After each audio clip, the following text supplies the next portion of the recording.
दोस्तों, Titanic ship अपने समय का सबसे बड़ा जहाज था। इस शिप का पूरा नाम रॉयल मैन शिप यानी कि आरएमएस टाइटैनिक था। इस शिप को इस तरह से डिजाइन किया गया था कि इसमें 2224 लोग यात्रा कर सकते थे। इस शिप को बनाने का जिम्मा व्हाइट स्टार लाइन कंपनी को दिया गया था, जो कि एक ब्रिटिश शिपिंग कंपनी थी, और इसे लगभग 3000 वर्कर्स की टीम ने मिलकर तैयार किया था। और इसे बनाने में 9 मजदूरों की जान भी चली गई थी। 40 वर्कर गंभीर रूप से घायल हुए थे। उस वक्त इस शिप को बनाने में लगभग 48 करोड़ रुपए का खर्चा आया था, जो कि उस समय के हिसाब से काफी ज्यादा था। दोस्तों, ये जहाज 10 मंजिला जहाज था। ये शिप अपने आप में अटलांटिक में बसा एक छोटे से शहर की तरह लगता था। इसकी सबसे खास बात ये थी कि ये दुनिया का सबसे तेज चलने वाला जहाज था, और इसमें जो सीटी लगी थी उसे 15 किलोमीटर दूर तक सुना जा सकता था। और इस शिप को बनाने वाली कंपनी का तो ये भी दावा था कि ये कभी ना डूबने वाला जहाज है, लेकिन किसको पता था कि टाइटैनिक जैसा विशाल जहाज कभी पानी में डूब सकता है।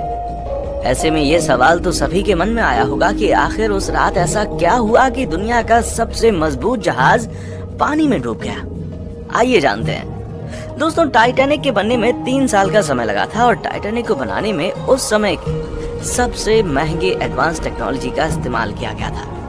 1 अप्रैल 1912 को टाइटैनिक शिप समुद्र में एक्सपेरिमेंट के लिए छोड़ दिया गया, जिसके बाद टाइटैनिक ने अपने एक्सपेरिमेंट में बेलफास्ट से आयरिश रिवर तक समुद्र में 150 किलोमीटर की स्पीड से सफर तय किया। और उस वक्त शिप में कंपनी के कई बड़े बड़े अधिकारी मौजूद थे। जिसके बाद उसी दिन शाम को 7 बजे टाइटैनिक बेलफास्ट वापस लौट आया और एक्सपेरिमेंट को सक्सेसफुल माना गया।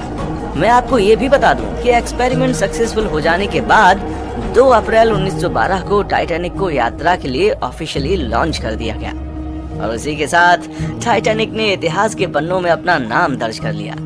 टाइटैनिक तो अपनी पहली यात्रा से पहले ही ज्यादा पॉपुलर हो चुका था, क्योंकि उस समय टाइटैनिक का मुकाबला कोई और जहाज कर ही नहीं सकता था।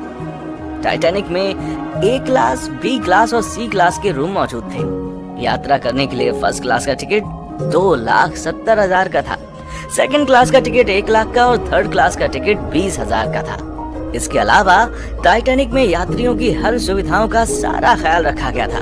जी हाँ, इसके अंदर एक सुंदर swimming pool, yoga room, expensive cafe with veg and non veg खाना, एंटरटेनमेंट के लिए गेम्स भी मौजूद थे। इसमें नहाने के लिए तो एक एक्सपेंसिव टर्किश बाथरूम भी मौजूद था, जो कि काफी ज्यादा लग्जूरियस था। इसमें सबसे ज्यादा एडवांस इलेक्ट्रिसिटी सिस्टम भी लगाया गया था। और इतना ही नहीं दोस्तों, फर्स्ट क्लास और सेकंड क्लास के लिए 2 अलग अलग लाइब्रेरी भी मौजूद थी। इसके अलावा टाइटैनिक में फर्स्ट क्लास और सेकंड क्लास के यात्रियों के लिए 4 लिफ्ट भी लगी हुई थी। दोस्तों, टाइटैनिक अपनी पहली यात्रा के लिए पूरी तरीके से तैयार था। इसकी पहली यात्रा इंग्लैंड के साउथहैम्पटन से लेकर अमेरिका के न्यूयॉर्क सिटी तक तय की जानी थी, और इसके कैप्टन एडवर्ड जॉन स्मिथ थे। वो दिन था 10 अप्रैल 1912 का, और समय था रात के 12 बजे का, जब टाइटैनिक अपने 2200 यात्रियों को लेकर रवाना हुआ। इस जहाज में कई अमीर लोग मौजूद थे, और उस समय का सबसे अमीर व्यक्ति जैकब एस्टर भी इस शिप में मौजूद था। दोस्तों, इस शिप में कई लोग तो ऐसे थे जो सिर्फ अपने शौक के लिए इस ट्रिप को कर रहे थे, और शायद उनको ये नहीं मालूम था कि जिस जहाज में वो सवार हुए हैं वो कभी अपनी मंजिल तक पहुंच ही नहीं पाएगा। अब टाइटैनिक साउथहैम्पटन से काफी आगे निकल चुका था। समुद्र में चारों तरफ तेज हवाएं चल रही थी, जिसके कारण मौसम में हल्की सी ठंडक भी थी। इसी समय टाइटैनिक के फर्स्ट ऑफिसर ने टाइटैनिक की स्पीड को बढ़ाने का आदेश दे दिया, ताकि टाइटैनिक टाइम से पहले अमेरिका पहुंचकर यात्रियों और मीडिया को हैरान कर दे।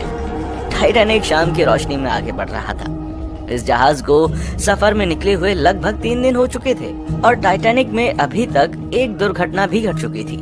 जी हाँ, दरअसल टाइटैनिक के निचले हिस्से के भाग में पिछले 3 दिनों से आग लगी हुई थी, जो कि टाइटैनिक में मौजूद सभी यात्रियों के लिए खतरा बन सकती थी। मैं आपको बता दूं कि टाइटैनिक में ये आग तो जहाज के रवाना होते ही लग चुकी थी, और इस बात का पता सभी अधिकारियों को चल चुका था। मगर इसके बावजूद उन लोगों ने यात्रियों को इसकी भनक तक नहीं लगने दी, क्योंकि अगर किसी को मालूम पड़ जाता तो ये यात्रा रद्द करनी पड़ सकती थी। और वहीं टाइटैनिक के सारे टिकट्स पहले बिक चुके थे, तो ऐसे में कंपनी भारी नुकसान उठाती। इसी वजह के चलते टाइटैनिक के सभी बड़े अधिकारियों ने इस बड़े खतरे को नजरअंदाज कर दिया। अब बात करते हैं यात्रा के 5वें दिन की। टाइटैनिक अटलांटिक महासागर में तेजी से बढ़ रहा था, और दिन था रविवार का 14 अप्रैल की रात का। समुद्र में काफी शांति थी और आसमान में चांद भी मौजूद नहीं था। चांद न होने के कारण आसमान में घना अंधेरा छाया हुआ था और शिप के कैप्टन को सामने का कुछ भी दिखाई नहीं दे रहा था। वैसे मैं आपको ये भी बता दूं कि टाइटैनिक के आइसबर्ग से टकराने से पहले शिप के कैप्टन को कुल 6 चेतावनी पहले ही आ चुकी थी कि रास्ते में कई बड़े बर्फ के टुकड़े मौजूद हैं जिससे शिप कभी भी टकरा सकता है। मगर कैप्टन को ये मालूम नहीं था कि टाइटैनिक किसी आइसबर्ग से टकरा जाएगा। जी हाँ, उस रात ऐसा ही हुआ कि कैप्टन को घना अंधेरा होने की वजह से सामने का आइसबर्ग दिखाई ही नहीं दिया और कुछ ही देर के बाद रात को तकरीबन 11:40 पर जहाज के छठे ऑफिसर जेम्स मूड के टेलीफोन की घंटी बजी, जिस पर ऑफिसर को ये बताया गया कि रास्ते में एक बड़ा सा आइसबर्ग भी है जिससे उनको बच के रहना है। इसके बाद ऑफिसर ने तुरंत इस बात की जानकारी कैप्टन तक पहुंचाई, मगर वो लेट हो चुका था क्योंकि टाइटैनिक को आइसबर्ग से टकराने में मात्र 35 सेकंड ही बचे थे। आपको बता दें कि जानकारी मिलते ही टाइटैनिक की पूरी टीम एक्शन में आ गई थी और उसके बाद सीनियर ऑफिसर ने जहाज को बाईं तरफ मोड़ने और इंजन को बंद करने का आदेश दे दिया।